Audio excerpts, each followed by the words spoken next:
again. Alright.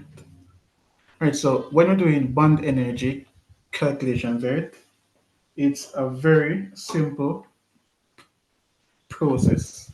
Alright. However, where you will get into a problem is knowing which bond is present and how much of it. Because you are getting the molecular formula, but you have to basically know the displayed formula and how much bond is present. So for example, when you have O2, right, if we look back at the electronic configuration for oxygen, the atomic number is 8, electronic configuration is 2,6. All right, so let me do it down here. So you have one oxygen atom, right? All right, 2, 4, 6. So remember in module 1, we also do structure and bonding, right? So you should still know how to do ionic, covalent, and metallic bonding. All right, so that is one atom of oxygen. Let's draw a next one. All right. So that's 1, 2, 3, 4, 5, 6.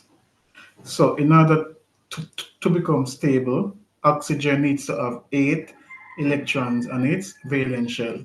So it needs to gain 2 electrons. All right. So it forms, so you can remember this statement. So without even doing the bonding, right? If you write the electronic configuration and you see it needs to gain 2 electrons, that's the amount of bond it will form. So it forms one bond per electron needed. All right. So if you see that oxygen needs 2 electrons, it is going to form 2 bonds.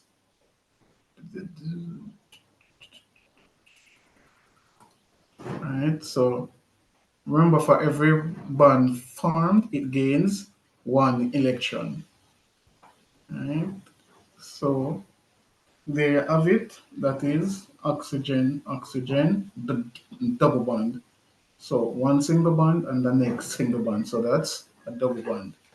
So when you say O2, now you know that it is the double bond. And for N2 now, right? Um, for N2, nitrogen, the electronic configuration is 2, 5. So it would want to gain 3 electrons. So it would have to form 3 bonds. Right? So if we should do nitrogen, right? 1, 2, 3, 4, 5. And we draw a next nitrogen. One, two, 3, 4, 5. Alright, so remember it needs to get each of them needs 3 electrons. So we form 3 bonds. Alright, so that is how you get N triple bond. Alright, so when you say N2, it's a triple bond. Alright. Oh, this was in relation to this question. So N3, alright. Alright, so with that said, the key thing is being able to figure out how much and which type of bond is present.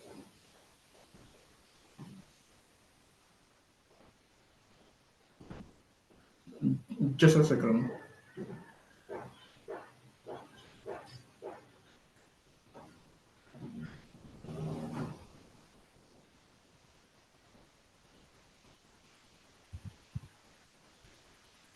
Right. So With that said, now, when you say CH4, carbon, for carbon is atomic number 6, so that's 2 6, right?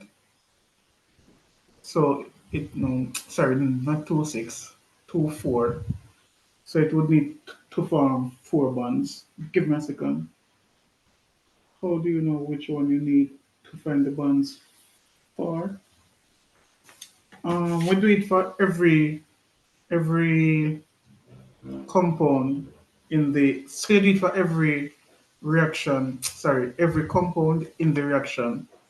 So for example, in this reaction, let me just erase this from it. Hold on, sorry. Let me put back this and just take a screenshot of that. All right, if you need this, you can take a screenshot of it. All right, I'm going to erase it. Well, it's in the recording, so.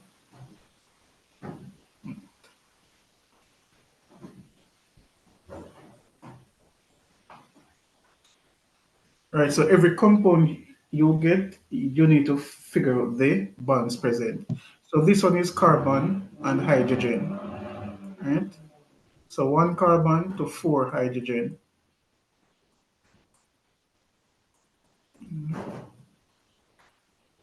And it has to be single bonds because hydrogen only forms single bonds.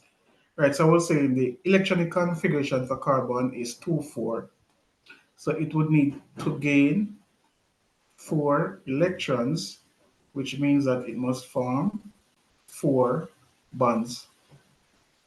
All right, so it could not be any double bond if it is forming 4 bonds. All right, so that is methane, and we are reacting methane with O2. Now remember, we just said that oxygen is a double bond. So this is O2, and based on the reaction, we have 2 moles of O2, and that is going to form CO2. Then they do well. They have to do shapes of molecules. Do you remember VSEPR theory?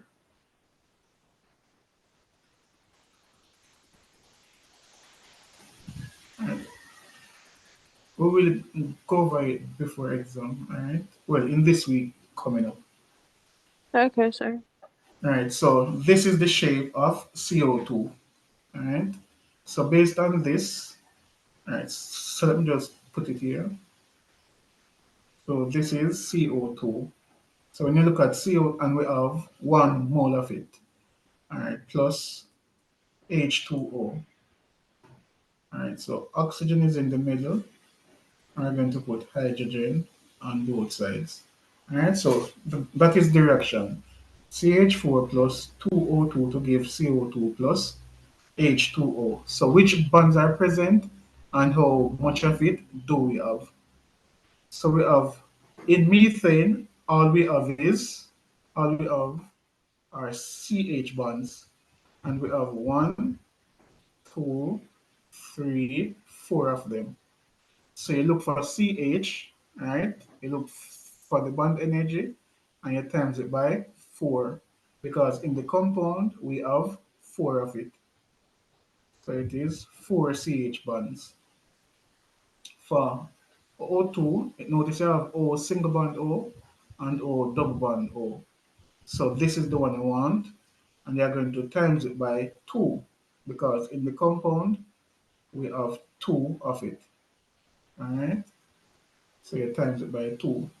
Over here in carbon dioxide, we have carbon double bond oxygen, and we have 2 of it.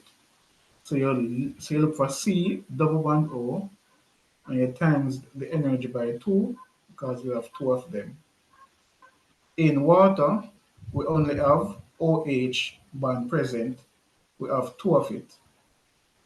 Now, in the equation, we have 2 moles of water. So you have to times, so basically 2 times this 2 would give you 4. Let's go on. So we have 2 moles of it, right? So in water we have 2, so you times it by 2, so it would become 4OH. Alright, so you work out the amount of bonds in the compound and then multiply it by the number in front. So you look for OH and we're going to times it by 4. Alright, because we have 4OH. Give me a second. I understand, but can you repeat how the first one is a single bond? Um, all right, so methane is a single bond because, all right, let me see. All right, so carbon would have 4 electrons around it, right? So it needs to, so hydrogen, I'm just put hydrogen here. Hydrogen only have one valence electron. So carbon would form a bond with hydrogen here, right? That's finished. Hydrogen does not have any more electron to share. So we would have to draw a next hydrogen, and so we form a next bond there. So that's a single bond. So carbon, right, and so you draw a next hydrogen with 1 electron and they share. So hydrogen atomic number is 1, it only has 1 electron. Oh, by the way, so remember the first shell, as in going back to C-sec, right? The first shell can only hold 2 electrons. So for an element like hydrogen with only one shell, all it needs to become stable is a total of 2 electrons. So that is the reason why hydrogen only needs 1 electron. But carbon that has a second shell, the second shell can hold a maximum of 8. That is why all of these elements, all of these non-metals with the second shell, they will need a total of 8. And so we need a fourth hydrogen, all right, and we share a next electron. So here carbon forms 4 single bonds with hydrogen. All right. So with that said now, so once you figure out the types of bond and how much you need, you just do your calculation. In terms of calculations, remember it is the bonds broken minus the bonds formed. So it's basically the reactants minus the products. So we're going to add up this side and we add up this side and subtract the products from the reactants.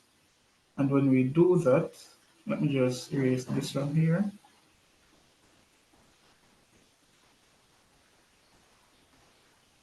When we do that, we get, what was it?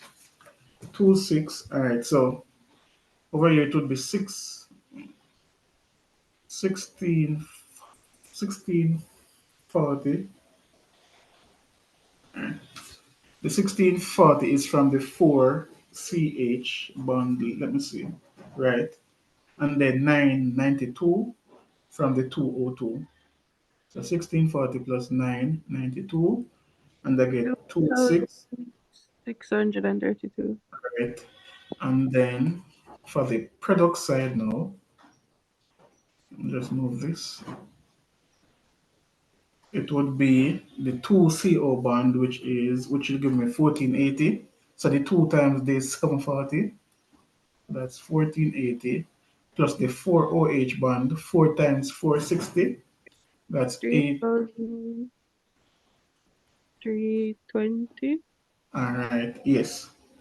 And so the answer would become now 2, this side, which is 2,632 minus the products, which is 3,320, and we get negative 688. All right. So in terms of calculation, that's the easy part. All right. You just need to ensure that you get the bonds correct and the amount of them. All right. And clearly, not every bond in the table is needed. So that's the next trick to it. They are giving you more than what you need. All right. So they could have just given you oxygen to oxygen, the double bond, but they want to see if you will make a mistake and use oxygen to oxygen single bond. All right. And the carbon to oxygen single bond. So I want you to employ the same strategy now for. I can take a screenshot of this if you want. I'm going to skip now to the next question. So, sir, that's all they want for that question. Yes, it's just right. So as I was saying, it's a simple calculation. So you just Oh, calculate, right? So for bond energy, right? You are just looking at the bonds that are broken. So notice each bond, right? To break a bond, energy is needed. So to break a oxygen to hydrogen bond, it requires 460 kilojoules of energy. To break a carbon to oxygen double bond, 740. So when you look at methane, right? The bonds in methane are all carbon to hydrogen. So to break one carbon to hydrogen bond, it requires 410 joules of energy. But when methane reacts with oxygen, you are not breaking one carbon to hydrogen bond. You are breaking all four of them. So if one bond takes 410, then all four bonds together would take 1640. And then to break one oxygen to oxygen double bond, it takes 496. But from the balance equation, you have 202. So you have to times it by 2. Alright? And so you add up those and you get this. And you do the same thing. If you were to break a carbon to double bond oxygen, it would take 740. But you have two of them, so it would take twice the amount, and you write it down. And then two OH bond is in water, but you have two water, so it's a total of four OH bonds. So to break that, it would be 4 times 460 and you get 840. You add it up. Then you just subtract energy for the products minus the the energy for the reactants, and that's it. Right? okay, sir. Yeah. So with that said, now I want everyone to look back at this and try it. Alright.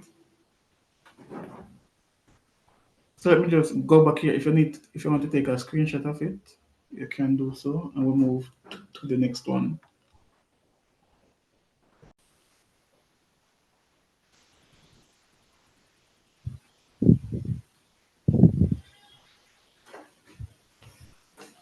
All right. So let me just this one.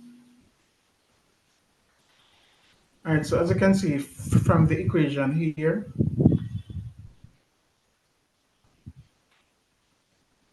we have so N2.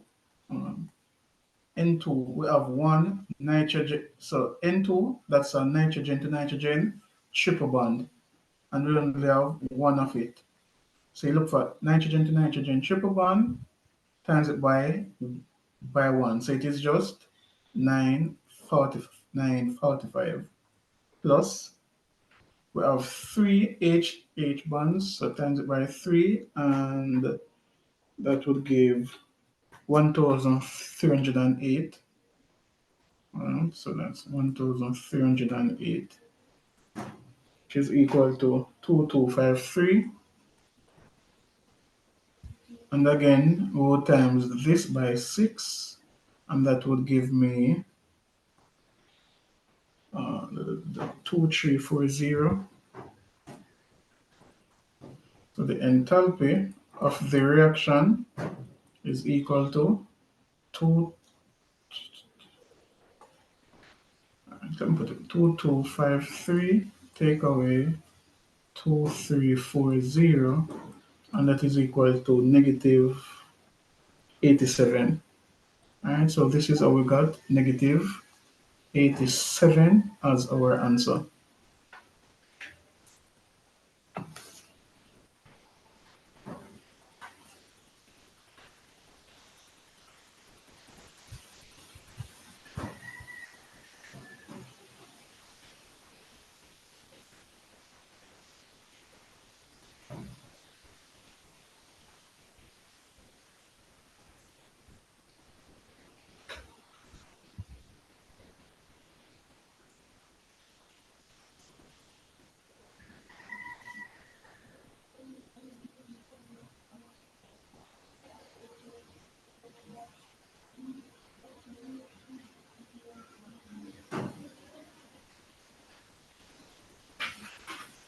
All right, so the next question now, let me see if it's I'm the one that is looking at it wrong.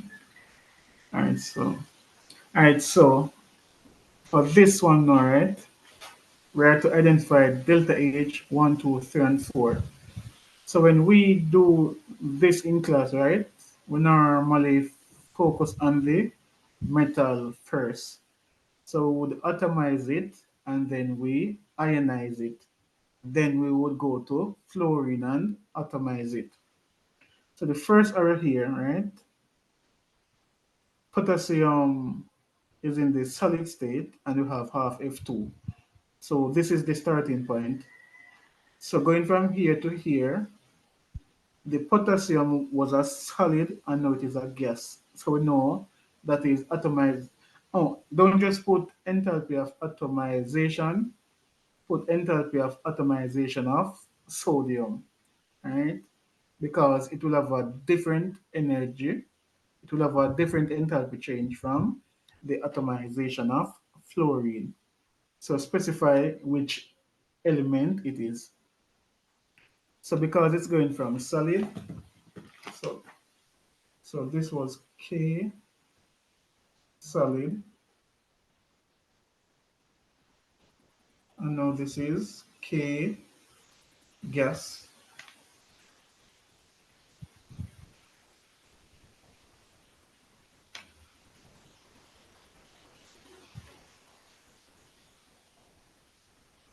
All right, so we know that this would be atomization of potassium.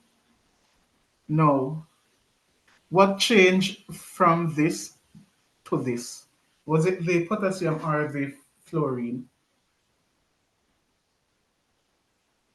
Fluorine. Right.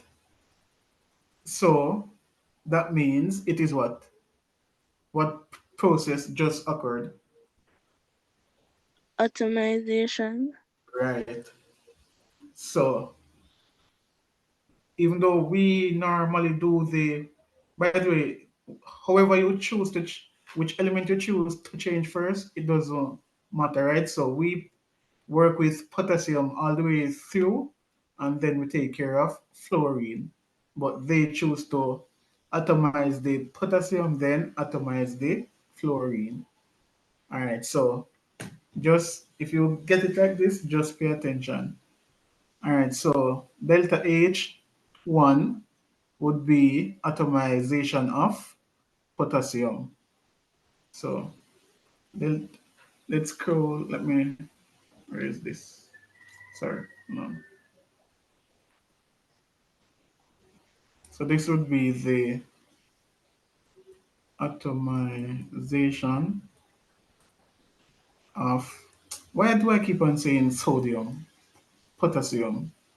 And then atomization of fluorine. All right, what happened next? So going from here to here, what changed? Was there a change in potassium or fluorine? Potassium. Right. And which change was that? Ionization. Right.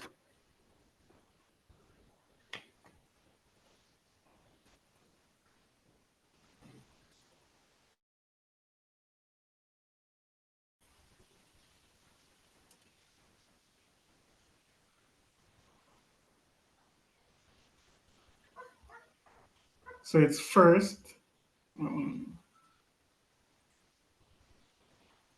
so it's not just ionization. So it's first, I'm just going to put IE for ionization energy of potassium. And then delta H4 now would be, Electron affinity. right. Bum, bum, bum. So it is first electron affinity of fluorine. Alright. Now in terms of calculation now, how would we get delta H5? We can use the R1 R2, R3. All right. Yes. So tell Or me. the A plus B equals C. Right. Oh yeah, that's the same. It's the same. Yeah, R1, R2. All right. So tell me what is R1, R2, R3. Anybody? Enthalpy of formation is R1. All right. So if you want to use, all right, so we can use enthalpy of formation as R1. So in terms of labeling them, none of them have to be specific. All right. So if you want to call enthalpy of formation R1, that's okay. All right. So what do you Sir, want to? question.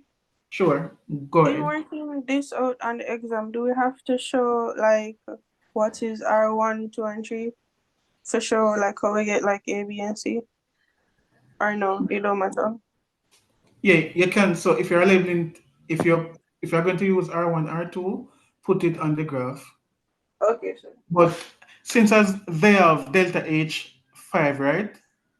All right, hold on. I'm going to show you what I mean. So for R1, I think this is what they call. This is, I'm not sure what they put here. If it's a number or delta HF, but R1 is delta HF. Yes, you would put the letter. You can put the letter. Otherwise, you would have to show. You would have to add up show all of these being added up inside a bracket and being subtracted from delta HF. So on the diagram, yeah, you can put the R1 and this, if we call this R3, and then R1, tell me where R1 would start and stop. R2, sir, you mean? Yes, yes, R2, thanks. From From atomization All right, to electron affinity. so let's go all the way around here. So on the exam paper, you can do this and you put R2. And remember, we are going to show how we get R2 as well, right? So we would say R2 is equal to positive 89.6 plus 419 plus 79.1 plus negative 332.6. All right, so we actually show the working out for R2. And for R2, what was that? Negative, no, not negative, 255.1. 255.1.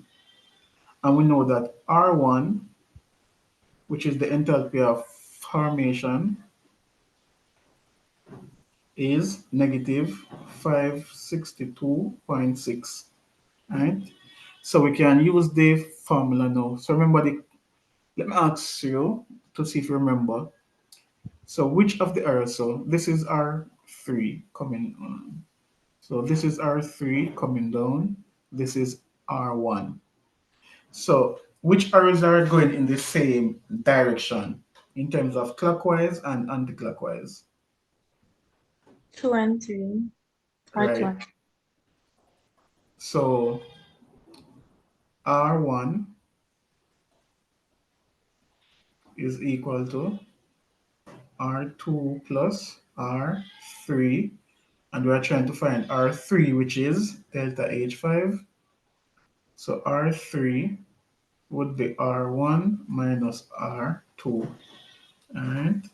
Now, in previous classes, we would have called the enthalpy of formation R3 and this R2. As I said, it doesn't matter what I call it. If I call it A, B, and C, it doesn't matter. It's just to simplify the calculation. All right, so from this graph, we know that R1 is negative 562, negative 562.6, take away 255.1. Let me see how much did I get. Where is it? 817. 807, negative 817. Just fix that. Negative 817.7. Right? So there have it. Barnaba came last year, so don't be surprised if they carry it again this year. Alright. So that's for the module one. Let me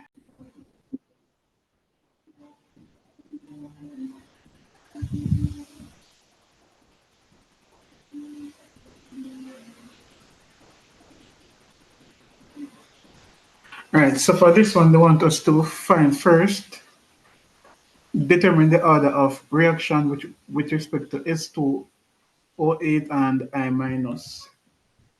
All right, so if you're good with just looking at the table and interpreting it, then that's fine. So for example, if I'm going to find this, as usual, I look for two experiments in which the concentration of this ion changes and this stays constant. So for S2O8, 2 minus, using experiments number 1 and 2, it is first order. How do I know? We double the concentration and the rate doubled. So the rate changed by the same factor that the concentration changed. Now, in terms of calculation, I told you that you could divide the bigger concentration by the smaller one. So we could divide experiment 2 divided by experiment 1, which means that we divide the concentration 0.1 divided by 0.05, and that is 2. And then the rate now, 1 at 1, the rate would be 3.0 times 10 to the minus 5 divided by 1.5 times 10 to the minus 5. So that is 2. So clearly, rate is, once the answers are the same, it means that rate is proportional to concentration. So it is first order. Right? So rate is proportional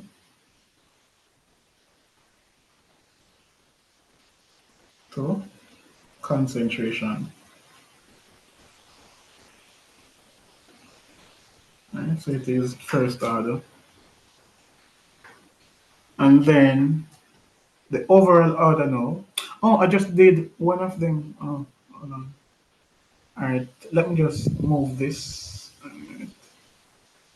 Sir, when answering the question on the paper, like, do you have to do it in a statement, like, in respect to, um, You just identify which ion you are doing, and you okay, can unstate the two experiments that you are using. So for okay. S2O8, right, I use experiments 1 and 2. All right. And so for I2, just move this. So for I minus, I'm going to use using experiments using experiment number 2 and 3. All right, so for the concentration, for this one, we are going to divide experiments 2 by experiment 3. So experiment 2 divided by experiment 3. So for concentration, it would be zero point 0.1 divided by 0.05. So again, answer is 2. And for the rate, same thing again.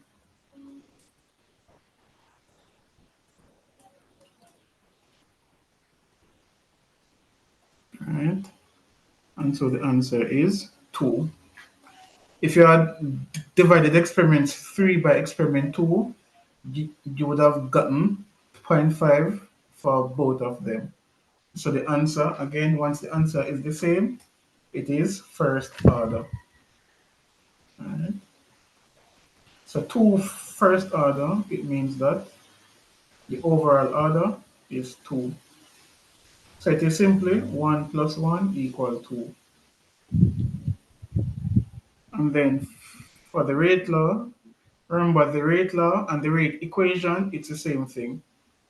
So rate is equal to K, open bracket, S208, 2 minus, close bracket, and I minus close bracket. For first order, so in a rate equation, you would put the order of the reaction up here. But for first order, you don't have to. If you want to, you can, but you don't have to. All right, so that's the rate equation or the rate law.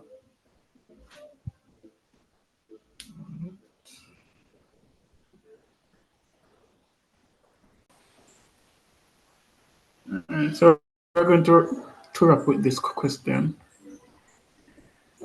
All right, so you have an incomplete table, okay,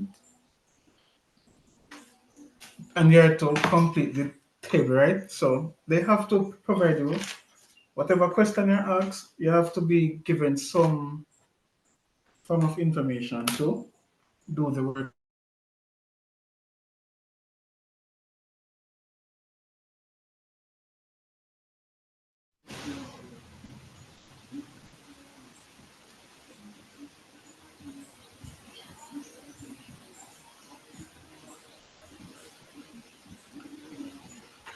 All right, so table 1 shows the initial rate of reaction between substance Q and substance R measured in a series of experiments with the following rate equation.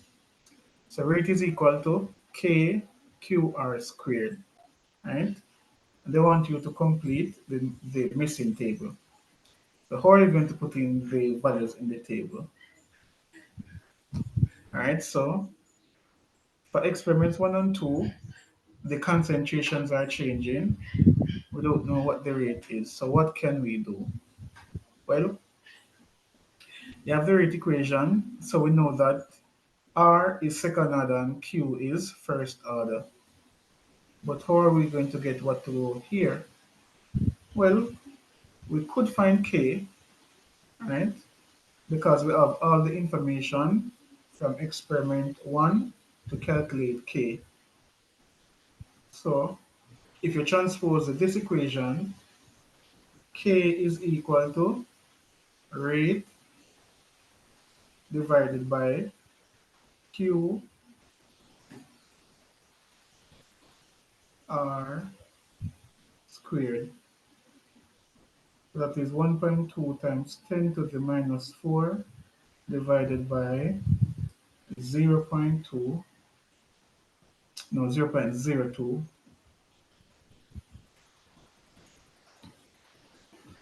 times 0.02 squared. Let me write that quickly. 0.02 squared times 0.02. 8 times 10 to the minus 6. So 1.2 times 10 to the minus 4 divided by 8 times 10 to the negative 6.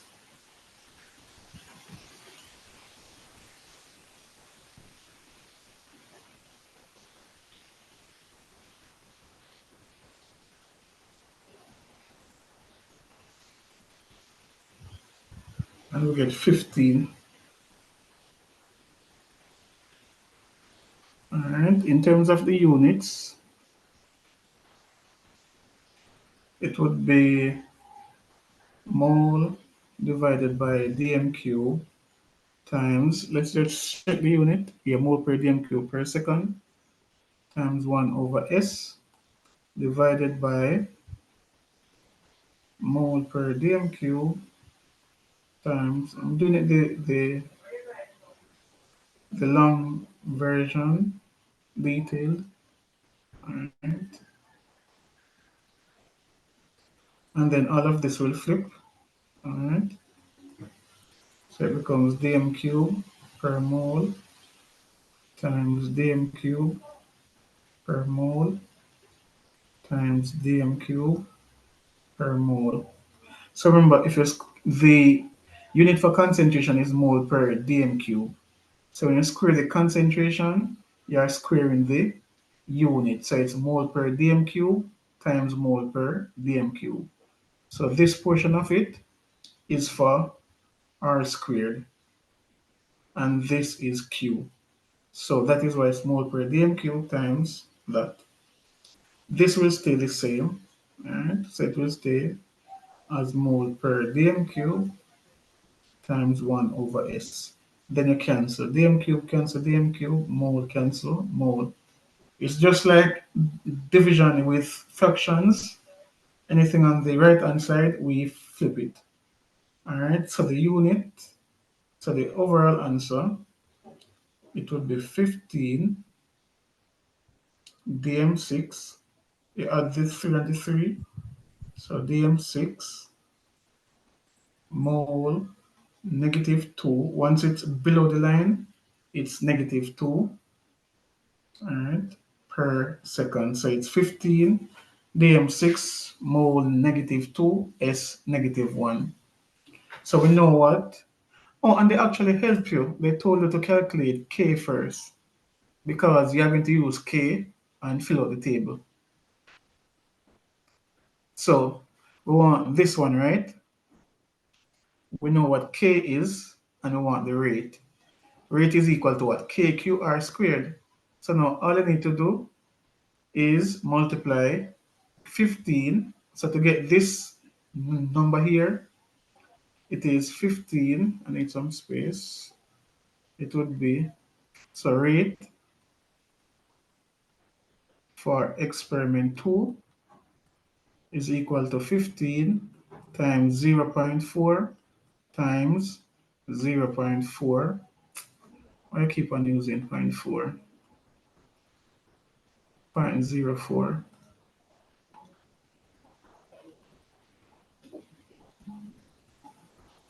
times 0.04 squared, and that will be the answer for this one.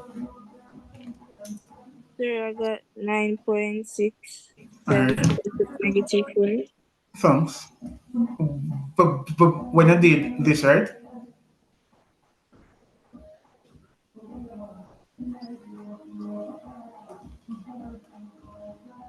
(9.6 times 10 to the -4). Yes, sir. All right.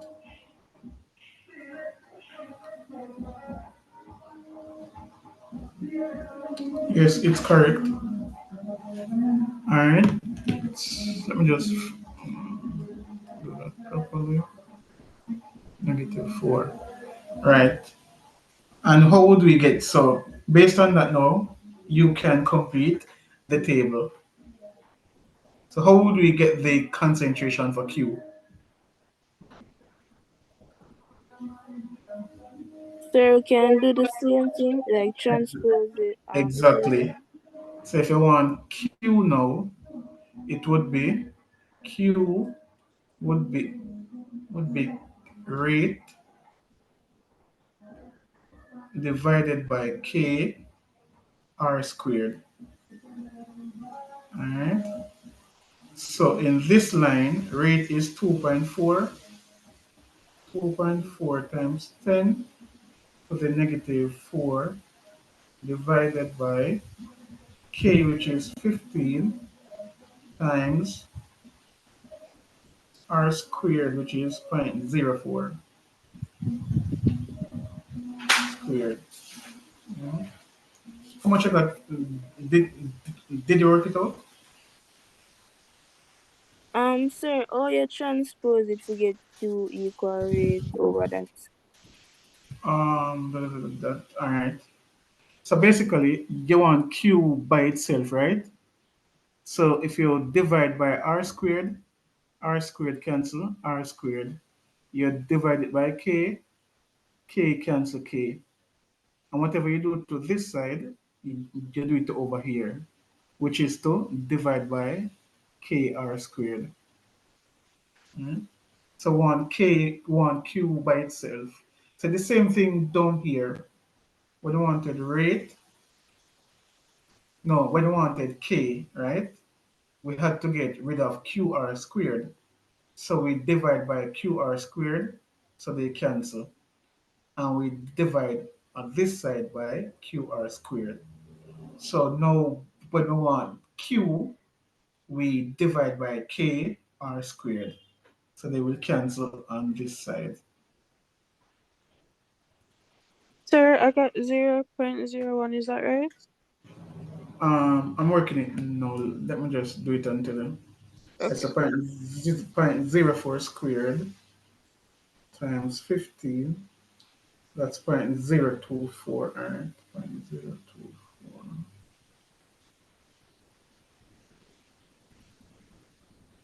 Yeah, it's just 0.01. All right. Sir, I get the same answer, but I transpose it different. What did you divide by what? So first, I have rate equal k times q times r square. Yeah. Then from the right side, I divide the the q times q the k times q times r square by r square. I'm gonna cross it out and do it to the next side. So mother of rate divided by um r square equal k times q. Then I put in the numbers. Then mother have Well, 0.15. Q is equal to what? Wait, So what I did you can talk? take a picture and send you. Yeah. All right. So we did this one. All right. So this one. All right. So you can complete these two. All right. So the same transposing. So you can do it. You can complete it and send me your answer. All right. Scroll up. Let me see. Scroll down. All right. So we got the 4 marks there. Right. So just remember, you have to know how to use the information. So once you have K, you have everything because they gave you the equation. And so when they asked for K, remember when we did it, I told you that you can use any experiment, right? But in this one, the only experiment that was complete was one. So you have the concentrations and the rate, so you could find K. And from there, it's just transposing and filling out the table. All right. So I'm going to send you this booklet. Every question in there, you should be able to do it. So I just put the question that you should be able to do because I want to see if you can do it. All right. We're going to meet tomorrow again in the evening. I'm not sure of the exact time as it, but I will let you know by in the morning. All right. So I'm going to end it here for today and send you this PDF and the recording. Bye, sir. Thank you.